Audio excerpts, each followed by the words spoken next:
नमस्कार, आप सभी का स्वागत है हमारे चैनल पे। अगर आप चैनल पे नए हैं तो चैनल को सब्सक्राइब करना ना भूलें और अपने दोस्तों को भी शेयर करें। तो स्टार्ट करते हैं। आज जो प्रश्न लेकर आए हैं वह हैं फिजिक्स से, तो बहुत ही महत्वपूर्ण है। स्टार्ट करते हैं। पहला प्रश्न है, जब एक कार की गति दोगुनी कर दी जाती है तब उसको उतनी ही दूरी में रोकने के लिए ब्रेक बल कितना लगेगा? तो ऑप्शन दिया हुआ है चौगुना, दोगुना, आधा, एक चौथाई। तो इसका सही जवाब हो जाएगा चौगुना। अगला है, निम्नलिखित में से किसका विमीय सूत्र आवेग के लिए सूत्र के समान है? तो ऑप्शन है बल, संवेग, बलाघूर्ण, संवेग के परिवर्तन। तो इसका सही जवाब हो जाएगा संवेग। ठीक है। अगला है, निम्नलिखित में से कौन सा मूल परिमाण है? तो इसका सही जवाब हो जाएगा, ऑप्शन दिए हुए हैं आयतन, काल या समय, वेग, बल। तो इसका सही जवाब है काल या समय। ठीक है। अगला है, जब एक धातु की अंगूठी या छल्ले को गर्म किया जाता है तब उसके छिद्र का क्या होता है? ऑप्शन है वह फैलता है, वह सिकुड़ता है, वह अपने व्यास के अनुसार फैलता है या सिकुड़ता है। वह अपने फैलाव के गुणांक के अनुसार फैलता है या सिकुड़ता है। तो इसका सही जवाब है, अगर छल्ले या अंगूठी को गर्म किया जाता है तो वह फैल जाता है। अगला है, यदि एक कोशिका के व्यास को दोगुना किया जाए तो उसके भीतर के पानी का उठाव होगा। ऑप्शन दिए हुए हैं दोगुना, आधा, चौगुना, उस पर कोई असर नहीं होगा। तो इसका सही जवाब हो जाएगा आधा हो जाएगा। ठीक है, आधा हो जाएगा। यदि कोशिका के व्यास को दोगुना किया जाए तो उसके भीतर के पानी का उठाव आधा हो जाएगा। अगला है, पानी की सतह पर हल्के रखी गई एक लोहे की सुई उस पर क्यों तैरती रहती है? तो ऑप्शन दिए हुए हैं, जब वह पानी के भीतर रहेगी तब वह अपने वजन से अधिक पानी का विस्थापन करेगी, सुई की सघनता पानी की सघनता से कम होती है, तथा उसके पृष्ठीय तनाव के कारण, उसके आकार के कारण। तो इसका सही जवाब हो जाएगा पृष्ठ तनाव के कारण जल में जो है सुई तैरती रहती है। अगला है, बरसात की बूंदें बहुत ऊंचाई से गिरती हैं तो उनके बारे में निम्नलिखित में से कौन सी बात सही है? तो ऑप्शन है, वे उन अंतिम वेगों के साथ गिरती हैं जो विभिन्न आकारों की बूंदों के लिए विभिन्न होते हैं। वे समान अंतिम वेग के साथ गिरती हैं, उनके वेग बढ़ते रहते हैं और ज़मीन पर विभिन्न वेगों के साथ गिरती हैं। और चौथा है, उनके वेग बढ़ते रहते हैं और वे ज़मीन पर समान वेग से गिरती हैं। तो इसका सही जवाब हो जाएगा, इसका ऑप्शन सही है पहला, वे उन अंतिम वेगों के साथ गिरती हैं जो विभिन्न आकारों की बूंदों के लिए विभिन्न होते हैं। ठीक है। अगला है, रॉकेट को अंतरिक्ष में छोड़ने के लिए कितने न्यूनतम पलायन वेग की आवश्यकता होती है? तो ऑप्शन है 5 किलोमीटर प्रति सेकंड, 6 किलोमीटर प्रति सेकंड, 11 किलोमीटर प्रति सेकंड, 15 किलोमीटर प्रति सेकंड।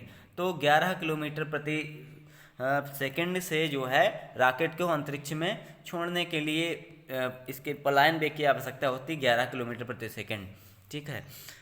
अगला है, कोई भी नाव डूब जाएगी यदि वह पानी हटाती है अपने किसके किसके बराबर? तो इसका ऑप्शन है आयतन के बराबर, भार के बराबर, पृष्ठभाग के बराबर, घनत्व के भार के बराबर। तो दोस्तों, घनत्व के बराबर, सॉरी। तो दोस्तों, अगर नाव अगर अपने भार के बराबर पानी को हटाएगी तब जो है वह जो है पानी में डूब जाएगी। ऑप्शन दूसरा सही हो जाएगा, बहुत ही महत्वपूर्ण है। अगला है, किसी रेलवे प्लेटफार्म पर खड़ा व्यक्ति आती एवं जाती हुई रेलगाड़ी की सीटी की आवाज़ सुनता है, उसे सीटी की आवाज़। तो ऑप्शन दिए हुए हैं, दोनों मामले में सभी दृष्टियों से एक समान सुनाई दी, रेलगाड़ी के आने पर अधिक तीव्र सुनाई दी, रेलगाड़ी के आने पर ऊंची सुनाई दी, रेलगाड़ी छूटने पर ऊंची सुनाई दी। तो इसका सही जवाब हो जाएगा रेलगाड़ी के आने पर ऊंची सुनाई दी। ठीक है। अगला है, शीशे के एक टुकड़े सहित बर्फ का एक खंड पानी में तैरता है, यदि बर्फ पिघलती है तो पानी का स्तर कैसा हो जाएगा? तो ऑप्शन है, ऊपर उठता है, नीचे गिरता है, उतना ही रहता है, पहले गिरता है और फिर उठता है। तो दोस्तों, अपरिवर्तित रहेगा। ठीक है।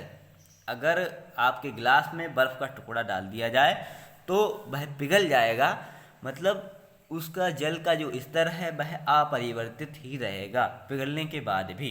तो ध्यान में रखना है, बहुत ही महत्वपूर्ण है। अगला प्रश्न है, गियर व्हील बनाने के लिए सामान्यतः प्रयोग में लाया जाने वाला प्लास्टिक पदार्थ है। तो इसका ऑप्शन दिए हुए हैं, पॉलिएस्टर, नायलॉन, बेकेलाइट, पॉलीस्टीरीन। तो इसका सही जवाब है नायलॉन। ठीक है, बहुत ही महत्वपूर्ण है।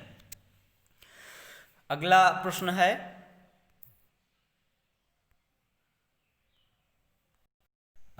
है, पानी के किसी द्रव्यमान को 0 डिग्री सेल्सियस से 10 डिग्री सेल्सियस तक गर्म करने से उसके आयतन में क्या होगा। तो ऑप्शन दिए हुए हैं, अनुक्रमिक वृद्धि होगी, अनुक्रमिक कमी आएगी, बढ़ने के बाद कमी होने लगेगी, घटने के बाद वृद्धि होने लगेगी।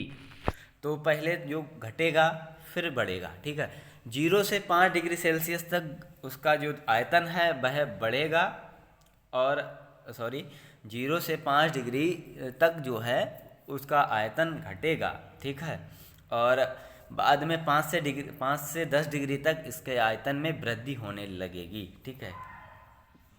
अगला प्रश्न है, जब बर्फ के दो घनों को एक दूसरे के ऊपर दबाया जाता है तो उनके मिलकर एक हो जाने का कारण क्या है। तो ऑप्शन है, वांडरवाल के बल, द्विध्रुव आघूर्ण, हाइड्रोजन आबंध रचना, सह संयोजक आकर्षण। तो इसका सही जवाब हो जाएगा सह संयोजक आकर्षण। अगला है, ऑटोमोबाइलों यानी कि मोटर कारों में हाइड्रोलिक ब्रेकों से कार्यकरण, जिसे वर्किंग कहते हैं, इसे वर्क करते हैं, पर निम्नलिखित में से कौन सा सिद्धांत नियम लागू होता है। तो ऑप्शन है, बर्नौली नियम, पोसियल्स सिद्धांत, पास्कल नियम, आर्किमिडीज सिद्धांत। तो इसका सही जवाब है पास्कल नियम। अगला है, बॉल को लपकते समय एक क्रिकेट खिलाड़ी निम्नलिखित में से किसको कम करने के लिए अपने हाथ खींच लेता है, नीचे खींच लेता है। तो आवेग को कम करने के लिए ध्यान में रखना है, अगर बॉल को खींचेगा नहीं तो कैच छूटने की भी संभावना रहेगी और हाथ में चोट लगने की भी संभावना रहेगी। तो ध्यान में रखना है, बहुत ही महत्वपूर्ण थे यह प्रश्न। तो दोस्तों, यह प्रश्न कैसे लगे कमेंट सेक्शन में ज़रूर बताएं, साथ ही हमारे चैनल को सब्सक्राइब करना ना भूलें। धन्यवाद।